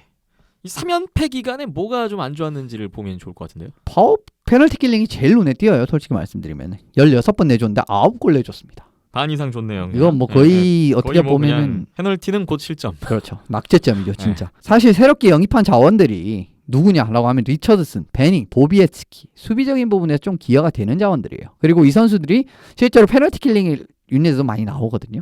그럼에도 불구하고 지금 페널티 킬링에서 약점이 나오고 있고 그러니까 새롭게 영입한 자원들이 생각만큼 못하고 있는 데다가 문제가 결과적으로는 좀 톱3에 걸리는 부담 수비 톱3에 걸리는 부담이 올해 좀 많이 줄어들 거라고 예상을 했는데 실제로 그런 자원 모습은 거의 안 나오고 있습니다. 라이언 앨리스, 로만 요시, 마티아스 에콜룸. 그렇죠. 이 3명. 요 3명이 어떻게 보면 베닝이나 보비에츠키 같은 선수들이 페브로가 올 시즌 생각보다 잘하고는 있지만 그러니까 나머지 3명이 탑3를 조금만 더 이제 도와줘야 되는데 특히 이제 그런 부분이 가능한 부분이 뭐 베닝, 보비에츠키 이런 선수들이 페널티 킬링에서 일단 조금 무게를 덜어주면은 확실히 좀 풀릴 그 기미가 있거든요. 왜냐면은 그만큼 아이스타임을 절약을 하고 남 팀을 다른 부분에서 투자를 할 수 있기 때문에. 그런데 지금 페널티 킬링 제대로 안 되고 이래버리면은 결과적으로 또 톱3에게 많은 부담이 가는 전체적인 그림이 좀 고쳐지지 않을 가능성이 좀 또 커 보이네요. 예. 상대에게 파워플레이 골을 너무 많이 내주고 있는 내시빌 프레데터스인데 이 부분을 좀 빨리 통제를 해야 될 것 같고 수비 3명의 의존도가 너무 크다. 뭐 이것은 이제 점점 시즌이 누적될수록 더 좀 안 좋은 쪽으로 나타날 가능성이 또 있는 부분이라 그렇죠. 또 이 부분도 조율을 좀 잘 해야 될 것 같군요. 내시빌 프레데터스는 이번 주 일정을 보니까 홈에서 시카고와 2경기가 있고 템파베이 원정 2연전이 있습니다. 요것도 또 쉽지 않겠네요. 참 한 3년 전까지만 해도 두 팀의 참 그게 달랐는데 진짜 뭐 이 두 팀이 스탠리컵 파이널에서 붙느니 뭐느니 하는데 와 지금 행보는 지금 너무 달라져 있습니다. 네. 좋은 출발을 했지만 또 분위기가 급변한 내시빌 프레데터스의 앞으로의 또 결과도 지켜보겠습니다. NHL 개막 2주차에는 어떠한 일들이 있었는지 오늘 간단하게 살펴봤고요. NHL 소식은 오늘 여기까지입니다. 다가올 한 주 동안에도 많이 관심을 가져주시고 저희도 다음 주에 또 어떤 변화들이 있는지 준비를 해보겠습니다. 비하인드넷 잠시만 쉬었다가 KHL 소식을 나눠보죠.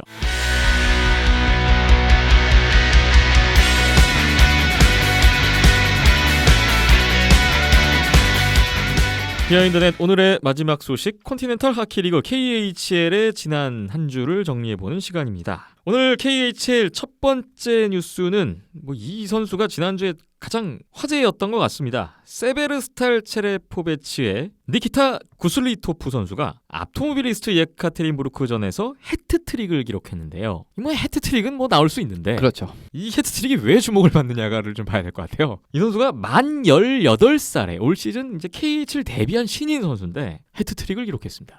상대가 어디죠? 아토몰리스입니다. KHL에서 선수진이 거의 제일 좋은 축에 속하는 팀이잖아요. 그것도 원정 경기에서. 그렇죠. 그런 경기에서 14분 만에 1피리어드 해트트릭. 그렇습니다. 헤트트릭이었습니다. 이게 뭐 말이 되는가 싶은데 3피리어드 어시스트를 기록을 하면서 4포인트 활약으로 또 귀중한 승점 2점 아토밀스트 원정 2점은 세베르스탈 입장에서는 굉장히 큰 2점이거든요. 예. 이런 부분이 있었다라는. 거기다가 세베르스탈이 서부 컨퍼런스 지금 중위권에서 플레이오프 진출을 위해서 아주 치열한 순위 싸움을 하고 있는데 그렇습니다. 세베르스탈로서는 정말 귀중한 원정 승리였어요. 예, 뭐 천금 같다라는 표현이 진짜 이럴 때 써야 되는 표현일 것 같고요. 예. 사실 구슬리스토프 선수가 18경기 2골밖에 못 넣었습니다. 그러면서 좀 전형적인 신인 선수. 올 시즌 18경기 2골이 다였어요. 예. 그러니까 전형적인 그냥 신인 선수예요. 예. 그냥 좀 유망한 선수들이 이제 라인업에 들어오고 뭐 그렇게 출장 시간도 많이 안 주고 한 5분 정도 평소 때는 거의 한 5분 정도 뭐 뛰는 경기도 상당히 많았습니다. 예. 그런 부분이니까 그건 4라이너 정도 되는 거죠. 바라바노프도 지금 토론토에 한 5분 뛰는데 어쨌든 그거랑 비슷하다고 생각하시면 네. 됩니다. 거의 안 보인다는 겁니다. 그런데 이번 경기 성과는 진짜 대단했고요. 그 결과 요 경기에서 제일 많은 아이스타임 14분 41초를 뛰었네요. 자신의 한 경기 최고의 아이스타임 기록을 세웠습니다. 그렇습니다. 14분 41초. 원래 이제 또 뭐 기량 차이가 언더 20 선수랑 성인 선수들은 많이 나기 때문에 그렇게 막 많이 아이스타임을 안 줍니다. 진짜 난 놈이 아니면. 근데 이 경기는 상당히 좋았다라고 할 수 있는데 네. 이번 해트트릭이 뭐 여러 기록 많이 세웠어요. 일단은 세베르스탈 선수로서는 5년 만에 나온 해트트릭이 되겠고요. 그렇습니다. 5년 전에 세베르스탈에서 해트트릭 기록했던 선수가 누구냐? 현재 NHL 뉴욕 레인저스에서 뛰고 있는 파벨 부치네비치 선수입니다. 뭐 이런 또 의미를 담으면서 니키타 쿠슬리토프 선수가 KHL 이번 주 2주의 신인으로 또 선정이 되기도 했는데요. 근데 앞서 제가 만 18살이라 그랬잖아요. 정말 어린 나이에 해트트릭을 기록한 KHL의 그 손꼽히는 선수가 됐어요. 그렇습니다. 두 번째죠. 근데 이제 기록적으로 봤을 땐 세 번째인데 네. 동일인이 1, 2위를 먹는 바람에 두 번째입니다. 예. 그리고 러시아인 선수로는 이제 언더 20 최연소. 러시아 선수로서는 KHL 최연소 해트트릭입니다. 그렇습니다. 그렇게 되는 거고요. 네. 1, 2위 동일 인물은 지금 내슈비를 뛰고 있는 엘리 톨바넨 선수입니다. 이 친구 진짜 데뷔 시즌 대단했었습니다. 핀란드 출신의 엘리 톨바넨. 예, 요케리트에서 이제 18세 123일로 한 번, 그리고 18세 156일로 한 번. 2017-18 시즌에 요케리트 헬싱키에서 뛸 때 그렇습니다. KHL 데뷔 시즌이었는데 데뷔 시즌에 해트트릭을 2번 했어요. 두 번 했어요. 이만큼 난 놈이었습니다. 이걸 뭐 올림픽에도 보셨죠? 이 친구 얼마나 잘하는지. 근데 지금 이제 NHL 북미 랩에서는 그런 모습이 안 나오고 있는데 네. 좀 아쉽고요. 그 엘리 톨바넨이 1, 예. 2위 기록을 다 갖고 있는 거네요. 예, 그 밑이 바로 구슬리스토프 선수인데 역대 3위. 예, 18세 236일입니다. 예. 역대 3위에 해당하는 기록을 세웠으니까 큰 기록입니다. 네, 대단하죠. 네. 근데 그 밑에는 이제 막심 키친 선수 18세 311로 한 번 한 적이 있고요. 키릴 카프리조프 선수가 16, 17 시즌에 살라바트 소속으로 19세 152일.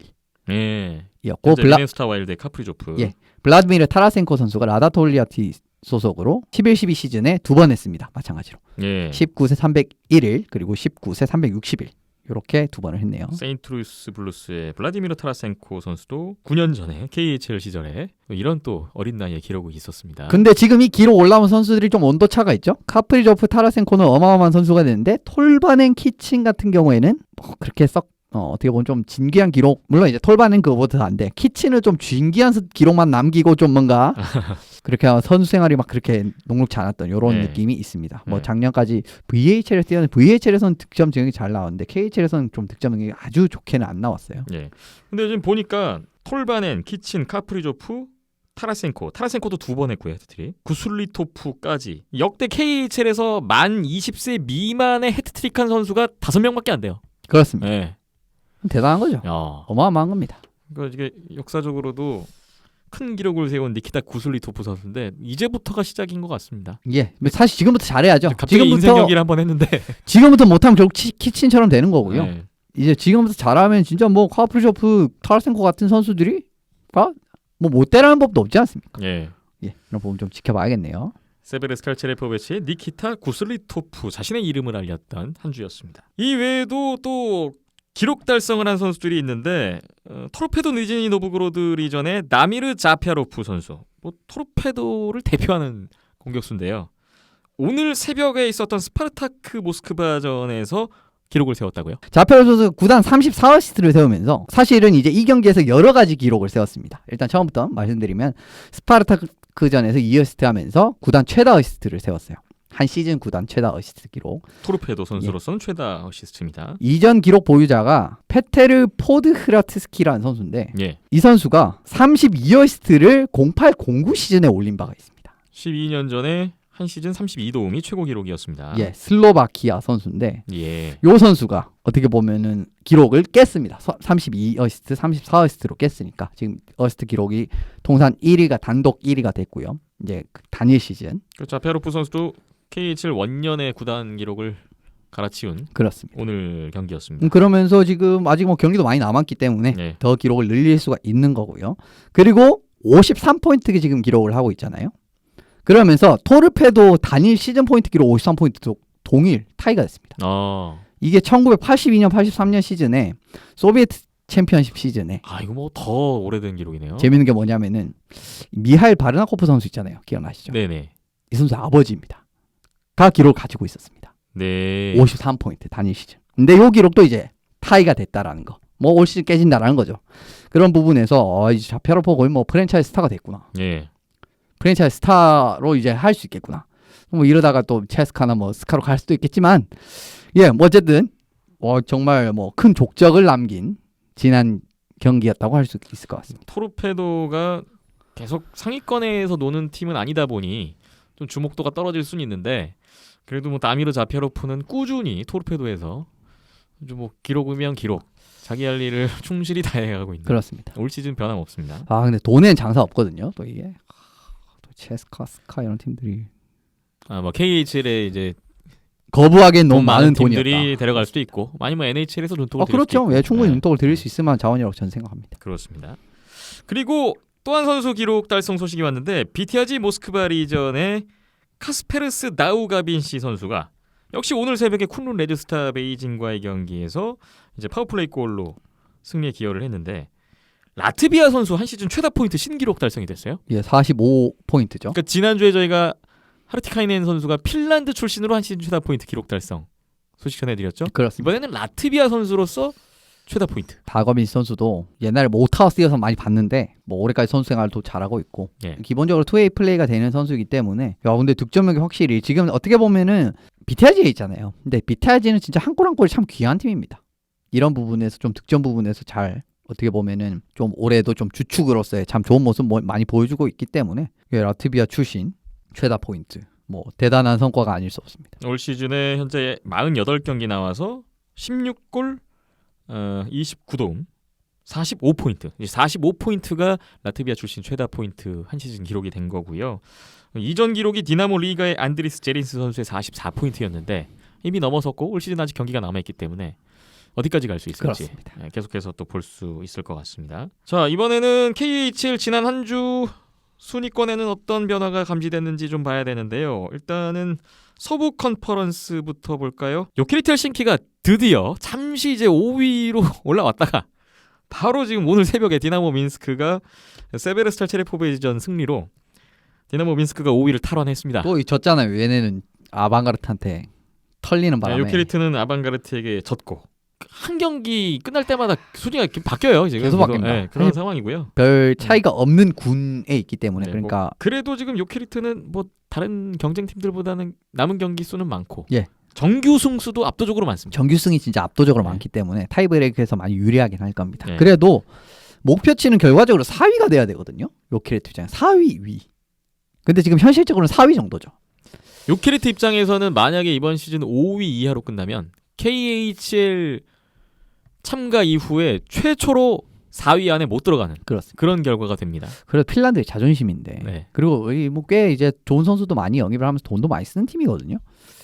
민스크한테 지고 있다라는 부분 솔직히 말씀드리면 좀 자존심이 상할 수 있는 부분이고 그리고 좀 로키리트가 뭐 체스카는 잡았는데 갑자기 아방가르트한테 타자 털리고 이런 좀 왔다 갔다 하는 모습 진짜 많이 나오고 있습니다. 예. 그런 부분도 지금 순위 판도엔 좀 도움이 안 되고요. 4위인 디나모 모스크바랑 승점 8점 차이가 나버리니까 그러니까 많이 지금은 멀어졌습니다. 예. 그리고 좀 밑에 쪽을 보면 비티아지 모스크바 리전이 오늘 새벽에 쿤룬 레드스타전 이기면서 8위 자리를 지켰는데 그렇습니다. 스파르타크 모스크바도 오늘 토르페도 니즈니 노브그로드 리전에게 승리를 결국 했는데 잡았어요. 9위입니다. 이제 8위, 9위 예.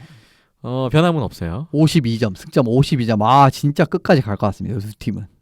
진짜 네. 어떻게 이럴 수 있나. 게다가 세베스타 앞서 말씀드렸듯이 앞토 잡으면서 조금 올라갔거든요. 그러니까 이게 지금 도움이 되는 겁니다. 여기서 졌으면은 요 세 팀이 또 지금 또 경합을 벌이는 상황이 물론 이제 최종적으로는 요 세 팀이 경합 그리고 지금 상황에 따라서는 요키리트도 요 경합에 뛰어들 가능성도 없진 않거든요. 예. 아무튼 5, 6, 7, 8, 9위 차이가 없습니다. 큰 별로. 차이는 없다라는 것을 볼 수 있는 서부 컨퍼런스의 현 상황입니다. 동부 컨퍼런스 보겠습니다. 동부 컨퍼런스는 지금 뭐 선두 아크바르스 카자는 떼놓고 2위부터 8위까지의 순위 경쟁이 점입가경인데 자, 여기는 진짜 최종적으로 어떤 결과가 나올지 과연 아반가르트 옴스크가 체르니쇼프 디비전 1위 자격으로 동부 2위를 지킬 것인가. 무조건 해야 됩니다. 무조건 해야 돼요. 멀리 가려면 무조건 해야 되고요. 네. 여기 이제 뭐 메탈루르크 마그니토그로스크가 아크바르스 카자는 이미 떠나갔고 동부 3위 자리를 지킬 것인가. 예. 이 부분도 좀 주목되고요. 사실 뭐 그것도 확실하진 않죠 지금. 네. 근데 어떻게 보면은 승점이 63점이고 토랑은 승점 4점 차이가 나기 때문에 지금 앞토가 알아서 또 낮아빠지는 형국이 나오기 때문에 또 메탈루크가 조금 편하게 갈 수 있다. 5위가 앞토모빌리스트 예카테린부르크고요. 근데 지금 6위 트락토르 첼리아빈스크, 7위 토르페도, 8위 바리스 누르술탄, 6, 7, 8위 세 팀이 똑같이 승점 57점이에요. 그리고 그 위에 59점입니다. 네. 그러니까 그 차이가 없어요. 거기에 지금 남은 경기 수는 6, 7, 8위 팀이 5위 팀보다 더 많이 남아 있어요. 예. 그러니까 승점이 뒤져 있지만 별 차이가 없다는 거죠. 아무 차이가 없다는 네. 겁니다. 진짜. 아, 참 이거 진짜 미친 듯이 힘들어질 수도 있습니다. 지금 순위 판도 어떻게 나느냐에 따라서. 왜냐면은 그래도 아크바르스랑 나머지 세 팀이랑 전력 차가 좀 나거든요. 제가 생각을 했을 때는. 네. 그리고 아방가르트랑 메탈루르크 살라바트랑도 이제 물론 뭐 상대전적인 측면에서는 뭐 별 차이가 없을 수 있습니다만은 그냥 딱 전력적인 면만 보면은 그래도 아방가르트랑 메탈루르크 살라바트도 조금 차이가 난단 말이에요. 그런 부분을 감안했을 때 진짜 이 5, 6, 7, 8등 안에 누가 들어가느냐 어떤 순위로 펼치느냐가 참 중요한데 1라운드를 뚫어내는 거에 대해서 예. 와 그게 지금 아직까지도 그림조차 안 잡힌다는 게 아 진짜 너무 대단한 것 같습니다. 이게 예. 진짜. 자, 지금 뭐 한치 앞을 내다볼 수 없는 지금 8강은 거의 정해졌는데 그렇죠. 그 안에서 지금 2위부터 8위까지의 자리 배치가 전혀 지금 오리무중이에요. 게다가 지금 2, 3, 4도 뭐 바뀔 여지가 어쨌든 있고요.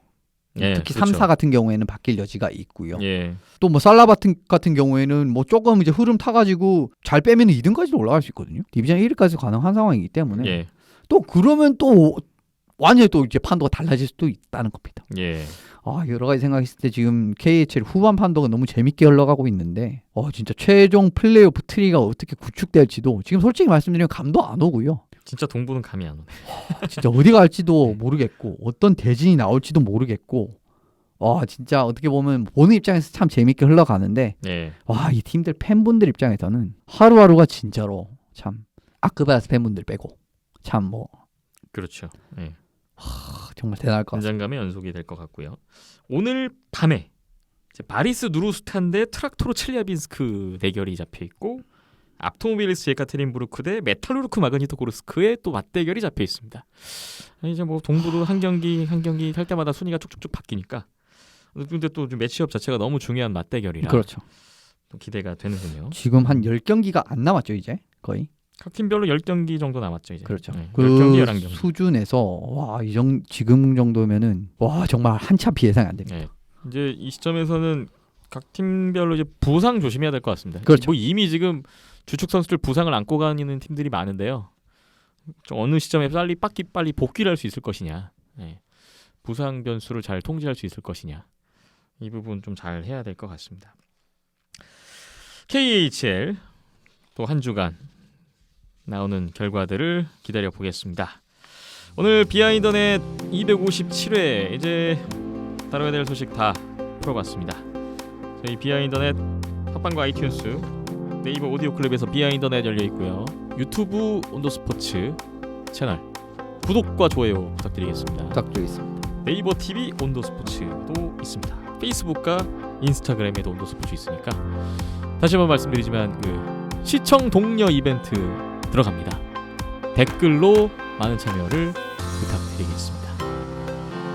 아마 다음 주에는 이제 종합 아이스하키 선수권 대회 종료 후에 258회로 돌아오겠고요. 오늘은 이만 올라가겠습니다. 지금까지 이현섭 기자와 박김전 PD, 저는 김태범이었습니다. 함께해 주신 여러분 고맙습니다.